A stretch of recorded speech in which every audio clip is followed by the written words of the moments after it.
teninao ka nohaniko, hitako ny teninao ka nohaniko.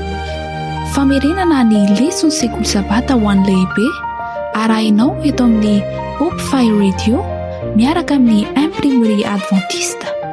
Hitako ny teninao ka nohaniko, hitako ny teninao ka nohaniko.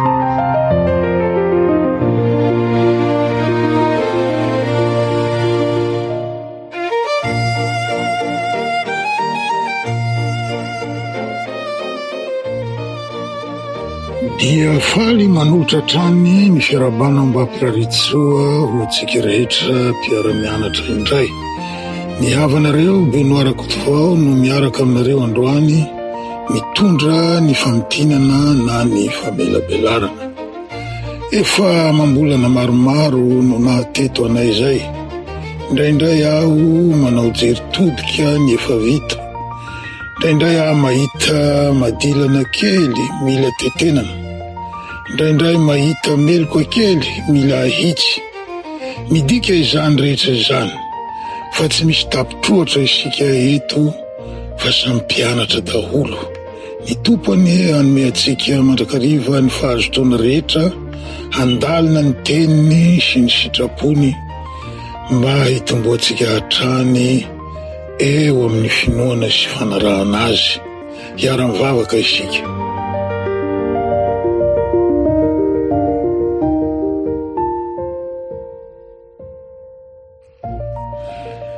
Rainay tsara sy masina indrindra ny an-danitro, misaotranao zahay no ny fahasalamana sy fahavelomana amin'ny andro sarotra izao. Porofo izany fa mbola namindranao foy zahay, ka mbola nomenao tombonandro sy fotoana hahazo anay manatona anao amin'ny fiarahanay mianatra ny teninao.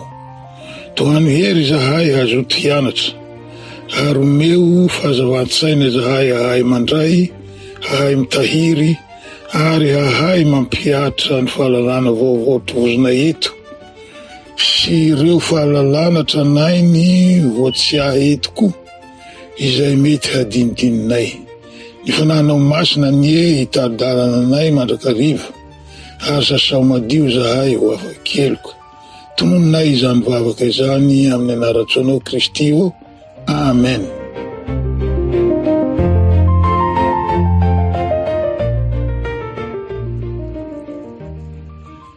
Ny lohateny ny lesontsika amin'ity herinandro ity, herinandro 1 amin'ny 3 volana 2 amin'ny taona, dia ny hoe, izao no nandokiako azy, rehefa mitsimbadika ny toe-javatra.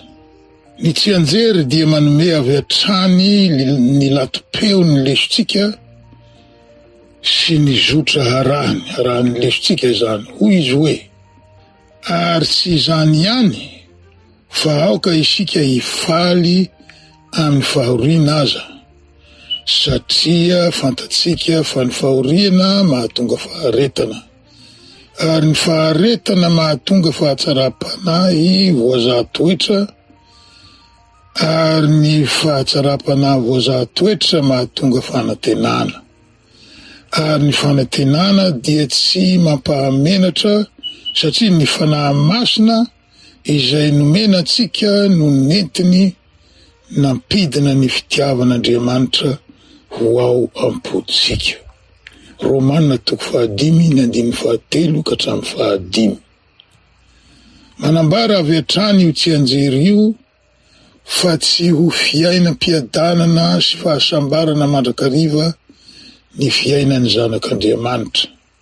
Tsy maintsy misy ny fahoriana, tsy maintsy misy ny fitsapana, tsy maintsy misy ny fisedrana. Fa ny fanontaniana dia izao: ahoana ny ho fihetsikitsika rehefa mihatra amintsika izany fahoriana sy fitsapana izany?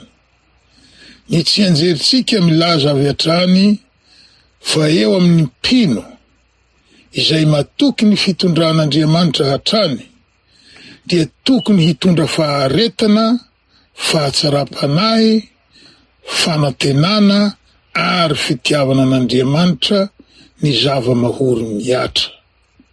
somary mahatsikaiky ihany ny fihetsika zazavavy kely ao amin'ny lesontsika. Zazavavy tratry ny orambe sy kotrobaratra teny an-dalana, fa isaky ny mirefotra ny tselabaratra dia miandrandra ny lanitra izy sady mitsiky fa filasin'ny fankatsaran'Andriamanitra makasary azy hono iny tselatra iny. Mampiseho sahady izany fa tsy hitovy na oviana ny fihetsiky ny isambatan'olona manoloana ny loza mitatao na ny loza miatra. Mitanondrika ve isika rehefa darofan'ny ora mikija? Samy traka isika tahaka an'io zazavavy io, fa matoky fa eo Andriamanitra rehefa mitodika any aminy isika. Zay zany ny teny fampirana.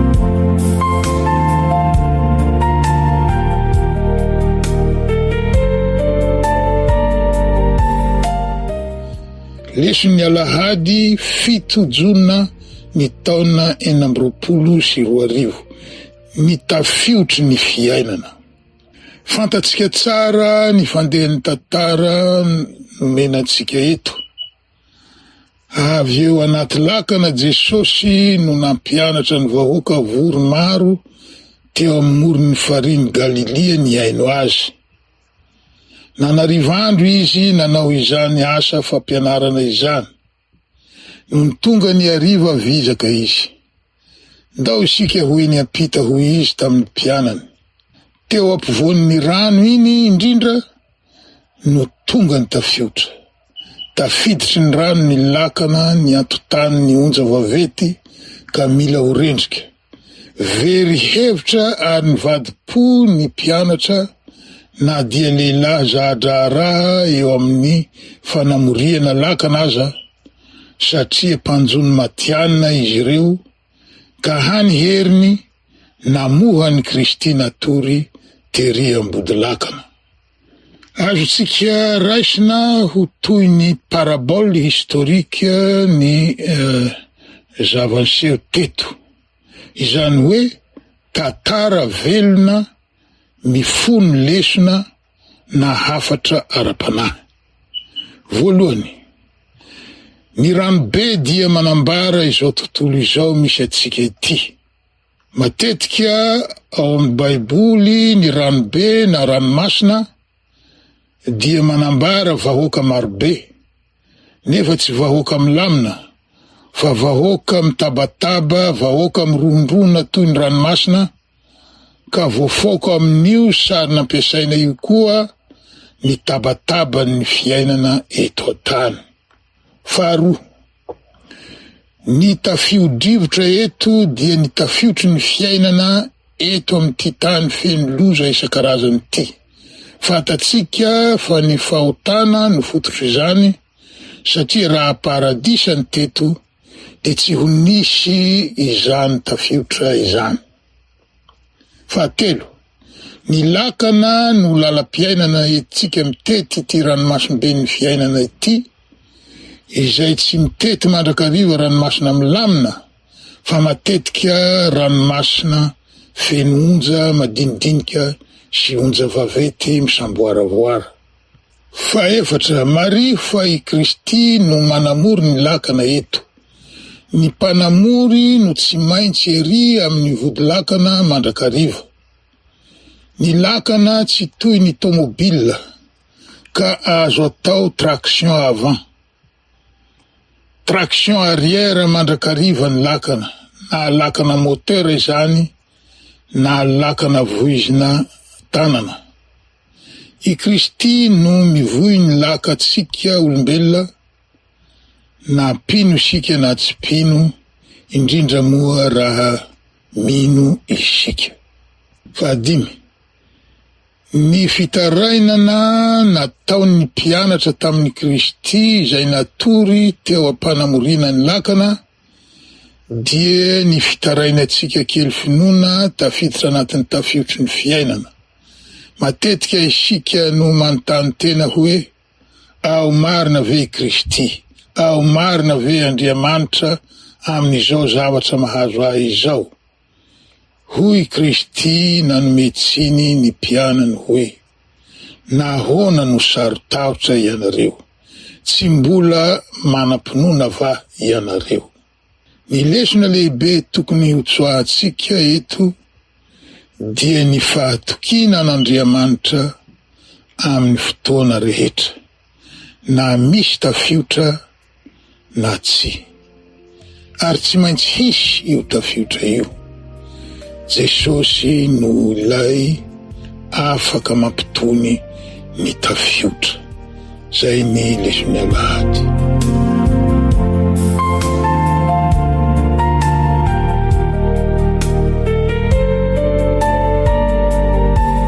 Lesona alatsinainy 20 Jona ny taona 2020, sitrana amin'ny aretinao.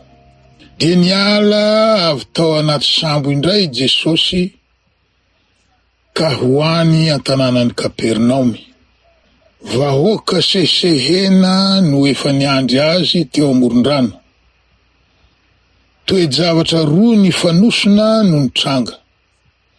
Ny anankiray hitany be sy ny maro ny ariary, Jairo, iray amin'ny mpanapaka ny sinagoga, niankohoka teo amin'ny tongotry Kristy rehefa nahita azy, ka niangavy azy mafy, niangavy an'i Kristy zany, hakany any an-tranony, hametraka ny tanany amin'ny zanany vavy izay marary, ary efa eo ambavahon'ny fahafatesana mba ho sitraniny ilay zaza ka ho velona. Eo andalana hoany izao Jesosy, ary vahoaka marobe ny fanitsakitro no niarany rohotra taminy nankany. Ny toe-javatra faharoa dia ilay vehivavy narary nandeha raha 12 taona, izay nanao tanaka-po hoe, na dia ny fitafiany ihany, fitafian Jesosy io, na dia ny fitafiany ihany aza no voatendriko dia ho sitrana aho. Efa lany vola tsy toko tsy foroana izy tamin'ny fitsaboana, nefa tsy nahasitrana azy izany, tsy nihatsara akory aza ny aretina, fa vomaika ny hombo aza izany aretina izany. Rehefa nahareny amin'ny Kristy izy, dia tapa-kevitra ny hanatona azy. Nefa hitatsika izao fa sakana 3 farafaratsiny no nanoloana azy. Sakana voalohany, atao ahoana no ahazoana manatona an Jesosy amin'izao vahoaka amin'ny fanitsakitro izao, ny tena vehivavy, tsy ampy hery sady lazona aretina raha teo. Ray zay. Sakana faharoa, atao ahoana ny hamboraka izao arety mahamenatra izao, aretina izay any akasarotanany. Raha ohatra ka lehilahy samy lehilahy, na vehivavy samy vehivavy, mba nety ho moramora kokoa ny famborana izany arety mahamenatra izany. Zay zany sakana faharoa. Sakana fahatelo, araka ny lalam-pahasalamana voasoratra ao amin'ny boky ny Levitikosy, vakio Levitikosy 15:15-20, maloto izany vehivavy izany ka tsy tokony hikasika na iza na iza. Ireo zany ny sakana anankitelo. Fa tsy nisy nahasakana n'ilay ramatoa nefa izany rehetra izany. Nandeha tamin'ny mpahasahina izy, ary indrindrandrindra nandeha tamin'ny mpinoana, dia nahazo ny fahasitranana nokatsahany izy tany amin'ny farany. Lesona hoantsika io. Ny lesona hoantsika dia zao: aoka tsy hisy sakana na inona izany sakana izany, hahasakana atsika tsy hanatona ny Kristy. Iray zay. Faharoa, Maro ireo nikasokasoka tamin'ny Kristy tamin'ireo vahoaka ireo, fa izay tena nanatona azy tamin'ny mpinoana ihany no hitany sady nahazo fahasoavana manokana taminy. Makanesa ty amiko ianareo rehetra izay miasa fatratra sy mavesatretana fa izaho no hanome anareo fitsaharana. Eto ny ziogako ka mianara amiko, fa malemy fanahy sady tsy miavonam-po aho, dia ahita fitsaharana ho an'ny fanahinao ianao. Dia ahita fitsaharana ho an'ny fanahinareo ianareo. Fa mora ny ziogako ary maivana ny etako. Mateo 4:20, ny 9:20 sy ny 9:20.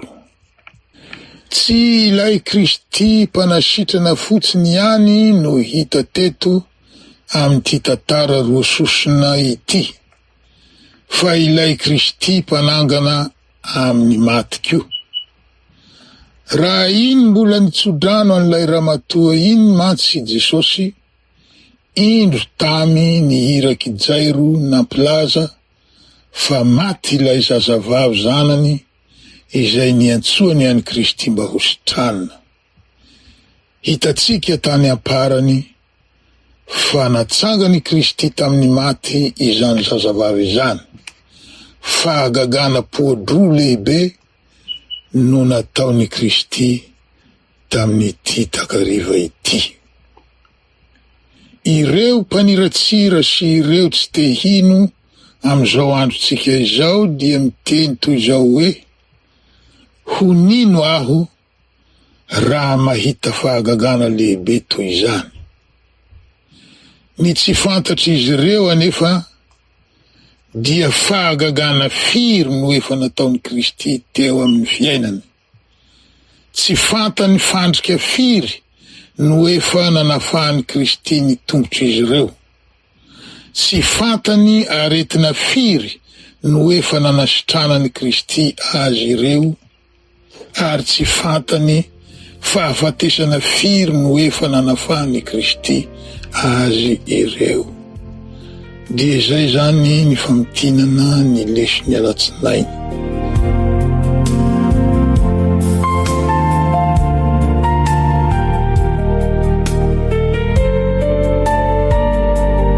Lesony talata 7 jona ny taona 1920. Joba, zay zany lohateny, Joba. Raha resaka fitsapana no resana, i Joba avy hatrany no tonga ao an-tsaina. Tsy nisy lehilahy, tsy nisy olombelona niharana fitsapana ny ohatran'ny Joba. Fongana indray andro ny hareny rehetra vakio Joba 1:4-7. Ripaka indray andro ny zanany rehetra misa 10, Joba 1:8-7.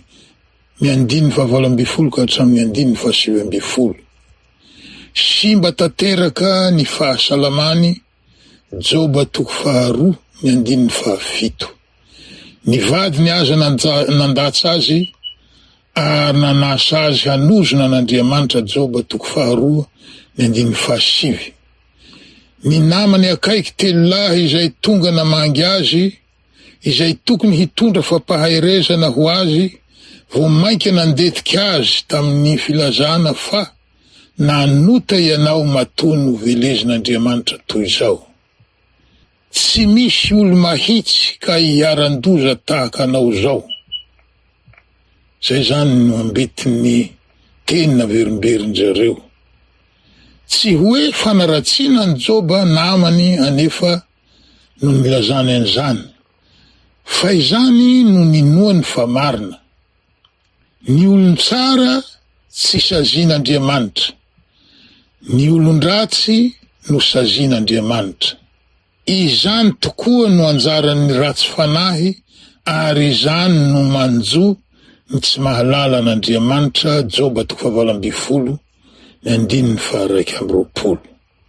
Ary Joba koa nefa nino an'izany? Nino an'izany koa Joba? Nino izy fa ny olon-dratsy no tokony hiharany izao toe-javatra mahazo azy izao? Ary izay finoany izay no nampisafotofoto azy, nanolona ny fiampangany ireo namany, ary nanizingizina izy, fa ny lala mahitsin'Andriamanitra foana no narahiny hatramin'izay. Ny tongotro nifikitra tamin'ny lalany, eny ny lalany no nizorako tsara, ka tsy nivily aho. Ny didin'ny molony tsy mba nialako, ny tenin'ny vavany no raketiko mihoatra noho ny faniriko. Joba 7:20, 2:20 azafady ka hatramin'ny 2:20. Ka ahoana ho izy no ahazoanareo milaza fa noho ny fahotako no nahatonga izao tamiko? Andriamanitra nefa rehefa niteny, rehefa namaly an Joba zany, tsy namaly mivantana ny fanontaniana sy ny fisalasalan'i Joba, fa ny herin'Andriamanitra zany, ny fahamboniany, ny fahendreny tsy hita lany, ny fahalalinan-tsainy hita eo amin'ny famorona nataony, no nasetriny ny tsy fahalalany Joba. Tahaka ny niteny izy hoe lehibe lavitra ny fahendreko noho ny anao ry Joba, ka aoka hianao hatoky aho fotsiny ihany. Tsy nahita havaly intsony i Joba, nahita fa bitika tokoa ny tenany teo anatrehan'Andriamanitra lehibe sy lalitsaina. Nanetry tena ambany dia ambany izy, ary nitombo ny fitokiany an'Andriamanitra, fitokiana izay saika nitongilangilana teo noho ny fangirifirina nahazo azy sy ny tsy fahafantarany ny anton'izany. Saika nitongilangilana ho isika satria na dia tao anatin'ny aizy ny fangirifirina aza izy, tsy fefika tsy akory ny finoany sy ny fitokisany an'Andriamanitra, ary tsy nanda azy izy, tsy nanda an'Andriamanitra izy. Teo anatrehany fanendrikendrehana nataon'ireo namany, dia ho izy namaly hoe kanefa raha izaho dia fantatro fa velona ny mpanavotra ahy, ka hitsangana any amparany eo ambonin'ny vovoka izy.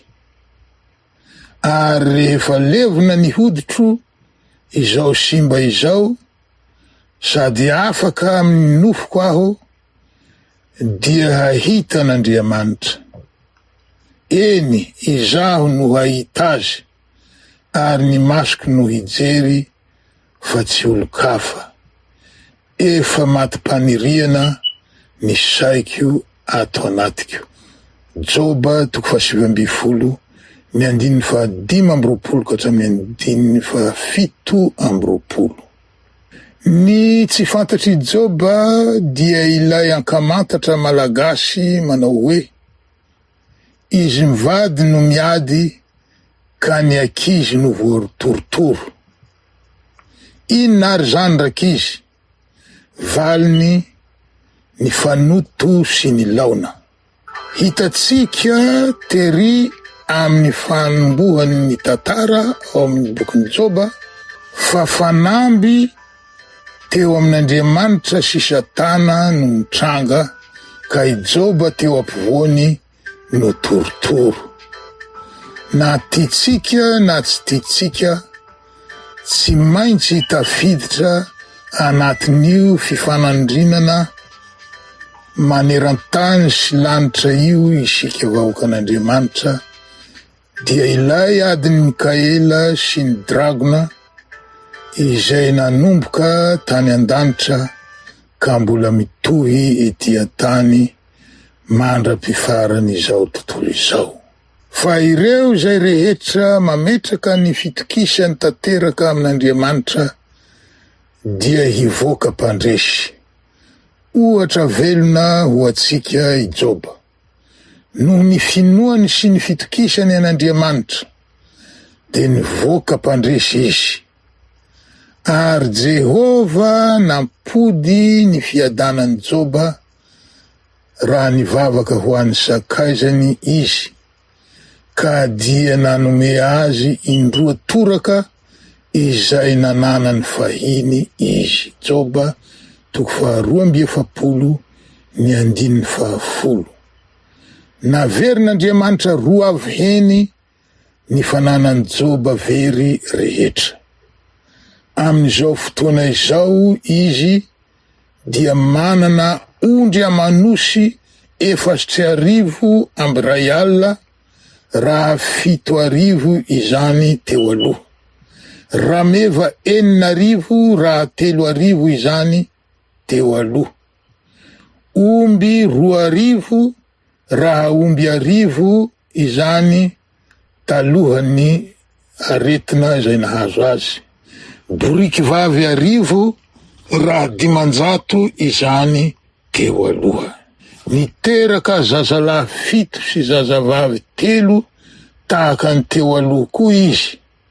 Ary misy milaza fa lasa 2 avy heny koa ny zanany, tahaka ny bibiny ihany. Satria hoy izy ireo, rehefa mitsangana amin'ny maty ireo ankizy ireo any aparany, dia zaza 20 no ho hita manoloana eo, dia ireo 10 miampy ny 12 teraka taty aoriana.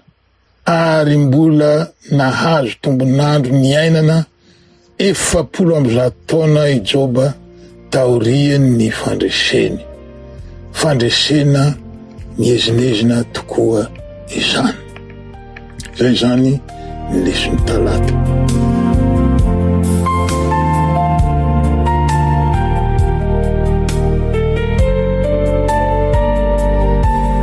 Lesony alarobia 10 jona ny taona 1920. Teny andalana nankany Emosy. Ny niseho teny andalany Emosy, tanàna tokotokony ho 10 na 12 kilometatra eo miala avy eo Jerusalema, dia misy fitovizany amin'ny tantaran'ny Joba ihany. Izany hoe, tantaran'ny fahadisoam-panantenana, tantaran'ny fahaverezan-kevitra, satria tahaka ny tsy hita ilay Andriamanitra nandrandraina, nefa tantara tsara fiafara. Indro mpianatry Kristy roalahy miaradia hody any Emosy, sady niresaka teny ampandehanana izy roalahy. Kivy tanteraka, ketraketraka, satria maty ilay Jesosy nantenaina hanavitra ny Israely. Mpaminany mahery tamin'ny asa sy ny teny teo anatrehan'Andriamanitra sy ny vahoaka rehetra. Dia ny amin'ny nanolorany ny lohan'ny mpisorona sy mpanapaka eto amintsika azy, hanamelohany azy ho faty, sy ny nanomboany azy tamin'ny hazo fijaliana. Lioka 5:20-20 hatramin'ny 20. Dia indro lehilahy 10 nahatratra zareo teny andalana ary niaradia tamin'ny zareo, sady nantany an zareo hoe, ahoana marina moa ny amin'izany teny resanareo izany? Gaga izy roalahy, ka nanao hoe, dia ianao rery ve izany no monina eto Jerusalema, ka tsy mahafantatra ny amin'izay nanjoany Jesosy izay avy any Nazareta? Dia hoy ity farany ny teny hoe, ry adala sy votsasaina, ka tsy mino izay rehetra nolazain'ny mpaminany. Moa tsy tokony ho niaritra izany va Kristy, ka hiditra any amin'ny voninany. Lioka toko fa 4 ny andininy fa 5 ka hatramin'ny andininy fa 4. Nanomboka teo dia no azavainy ity rangahy tsy fantatra ity ny tenin'ny faminaniana rehetra mikasika an' Jesosy. Nangorakoraka ny fon'izy roa lahy ny hain'ny tantara. Mazava loatra fa ny mikasika ny fiainan'i Kristy no azavainy, ny amin'ny hanoloran'ny Jodasy azy, ny amin'ny hampijaliana azy, ny amin'ny hanombona azy amin'ny hazo fijaliana, ny amin'ny hahafatesany, ny amin'ny hitsanganany amin'ny maty amin'ny andro fahatelo. Izay ny nampangorakoraka ny fon'izy roa lahy. Teo izany vao nahafantatra ny marina izy roa lahy, ka izany tsy fatiantoka akory ny fahafatesany ity mpaminany mahery tamin'ny asa sy ny teny teo anatrehan'Andriamanitra sy vahoaka rehetra ity, teo amin'ny hazo fijaliana, fa io indrindra no planiny ny famonjena araka ny voasoratry ny mpaminany. Ka marina ihany izany ilay siosion-dresaka nolazain'ireo vehivavy anikeo maraina fa nitsangana tamin'ny maty tokoa Jesosy. Teo ampamakina ny mofo, satria tany amin'ny fiaraha-misakafo no niafarany ny dian'izy 3 lahy fa mamy toy ny tantely ny resaka. Ary rehefa tonga teo amin'ny farany ny tantara, nisokatra tampoka ny mason'izy roa lahy. Kay tsy iza tsy akory ity rangahy tsy fantatra ity fa Jesosy. Ary rehefa fantatry izy roa lahy ireo tahaka izany izy, dia nanjavona tsy ho teo anatrehan'izy roa lahy intsony.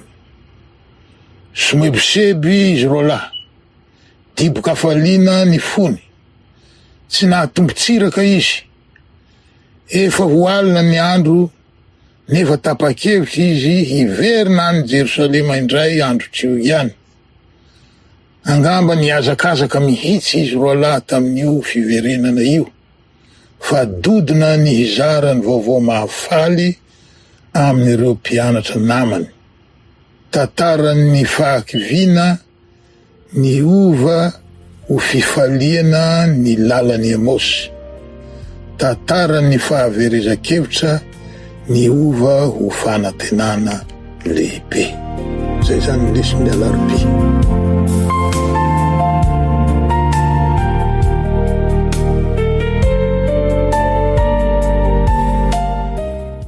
Leson'ny Alakamisy 12 Jona ny taona 1922. Mahita an Jesosy. Nofy anankiray izy ty.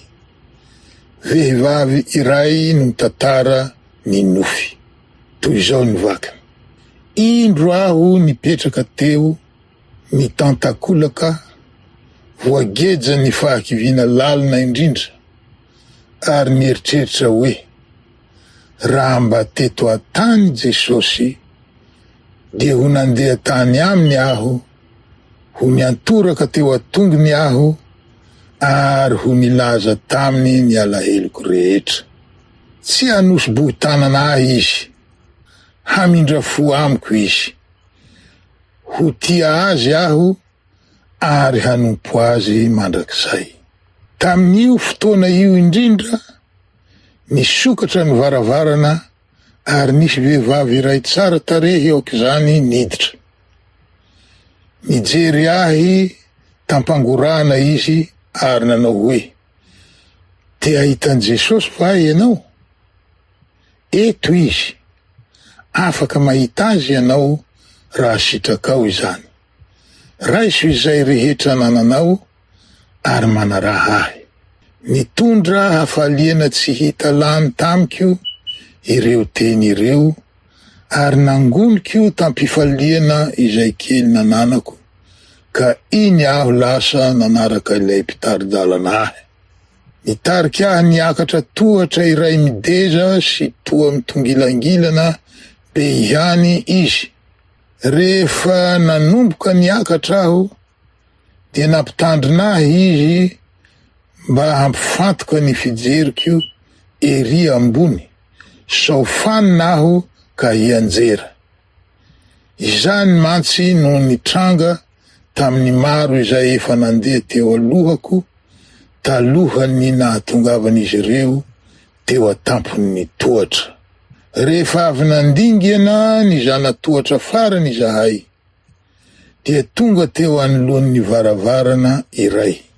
Teo nanasahy ilay mpitaridalana ahy mba hanary izay rehetra nentiko, ary nataoko tampifaliana izany. Avy eo izy nanokatra ny varavarana ary nanasa ahy hiditra. Vetivety dia tonga teo anatrehan'i Jesosy aho. Nahoana tsy misy fomba hahadiso hevitra mihitsy fa azy, ary tsy aniza fa azy izao endrika feno hatsara-panahy sy voninahitra izao. Vantany vo nifantoko tamiko ny fijeriny, dia tsapako fa fantany ny atsipiriany rehetra momba ny fiainako, ary koa ireo eritreritro sy fietseham-poko farany izay miafina indrindra. Tsy tantiko izao masony nitaratra ny momba izao, ka niezaka nindify ny fijeriny aho, saingy nanatinahy izy, ary napetrany teo amin'ny lohako ny tanany, ary niteny tamiko tampitsikihana izy hoe, aza matahotra. Nitsatsambotra tao anatiko ny foko, dibo-kafaliana tsy mbola fantatro hatramin'izay aho, rehefa nandre ny lantony ilay feo malefaka. Tankina tsy nahaloa bava aho, diboko ny asambarana tsy hailazaina, ka hany heriko ny ankohoka fotsiny teo atongony aho. Raha mbola teo ampiakohofana toy izany aho, tsy nanan-kery na dia kely aza, indro hitako nanoloana ny masoko seho maro kanto ery sy be voninahitra. Toa tonga tany amin'ny fiainan'ny lanitra aho, fiainana tsy misy ahiahy sy feno fiadanana. Tamin'ny farany, niverina tamiko ny heriko, ary nitsangana aho. Mbola nijanona teo amiko foana ny fijery feno fitiavan'i Jesosy, ary ny fitsikiny nameno hafaliam-po ahy aok'izany.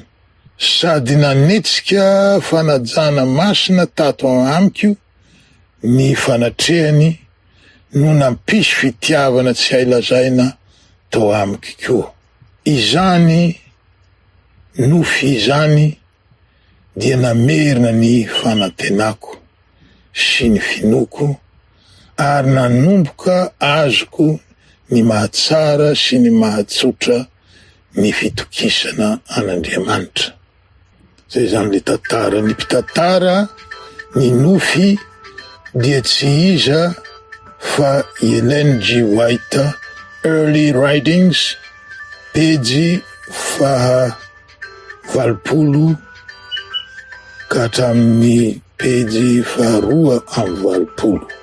Lesona azo tsoahina amin'iny tantara iny, eo anivon'ny fitsapan'ny fiainana, dia tsy maintsy atoditsika am Jesosy ny masontsika, sy amin'izay ambarany momba ny fitiavan'Andriamanitra antsika. Dia tahaka izay indray ry havana ny famitinana ny lesontsika tamin'ity herinandro ity. Ho amintsika mandrakariva ny fahasoavan'ny Tompo. Hiara-mivavaka isika.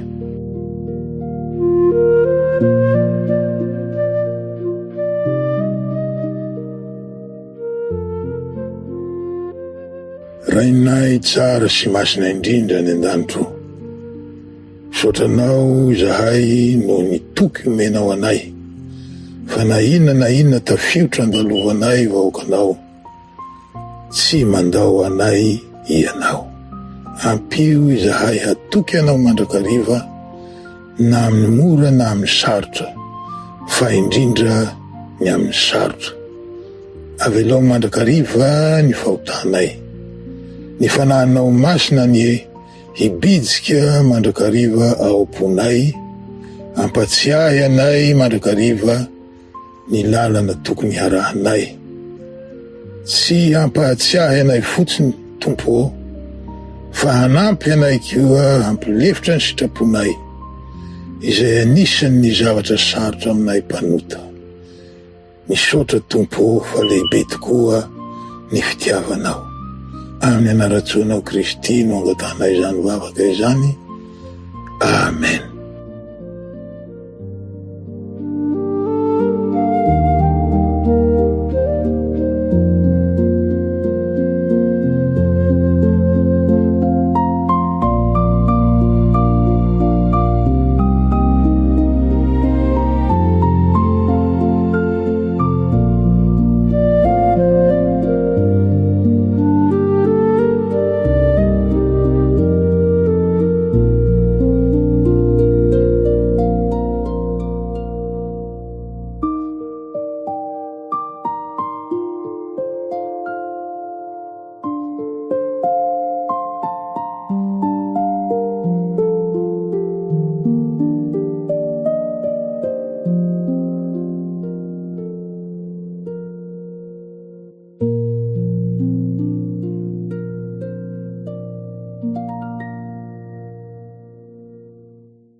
Hitako ny teninao ka nohaniko.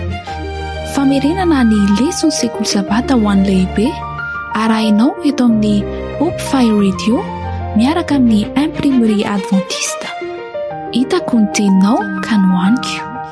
Hitako ny teninao ka nohaniko.